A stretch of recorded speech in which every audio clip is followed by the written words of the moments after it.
Chapitre 25. De la catéchèse, de la consolation et de la visite aux malades.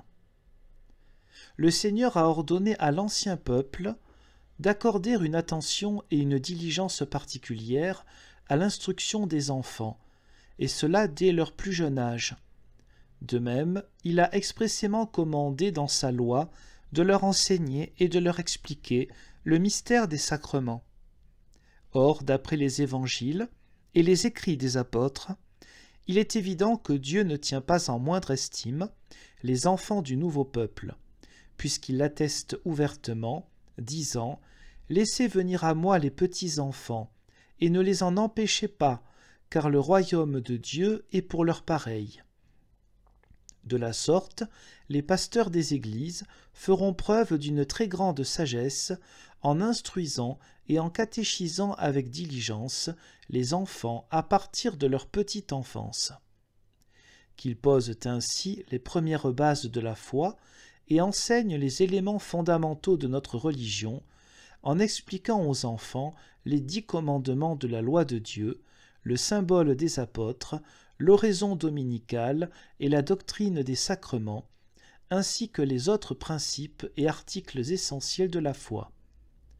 Mais que l'Église aussi exécute son devoir avec fidélité et zèle, et qu'elle conduise ses enfants au catéchisme, désirant et se réjouissant qu'ils reçoivent une instruction appropriée. Les hommes ne sont jamais exposés à de plus graves tentations que lorsqu'ils sont éprouvés par l'infirmité, la maladie ou l'affaiblissement de l'esprit et du corps. Ainsi, confrontés à de telles situations de souffrance et de faiblesse, les pasteurs des églises doivent, ici plus que jamais, faire preuve de vigilance et avoir le souci du salut du troupeau.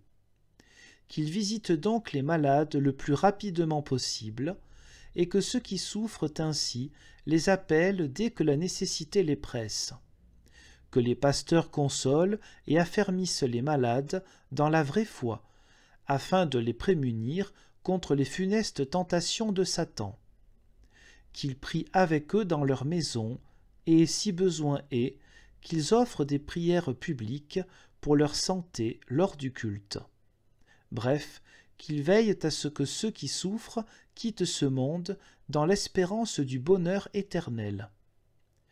Quant à la pratique romaine de visiter les malades afin d'administrer l'extrême-onction, nous ne saurions l'approuver, comme nous l'avons déjà dit, car elle contient des éléments qui s'élèvent contre la raison, et l'Écriture elle-même ne l'approuve pas.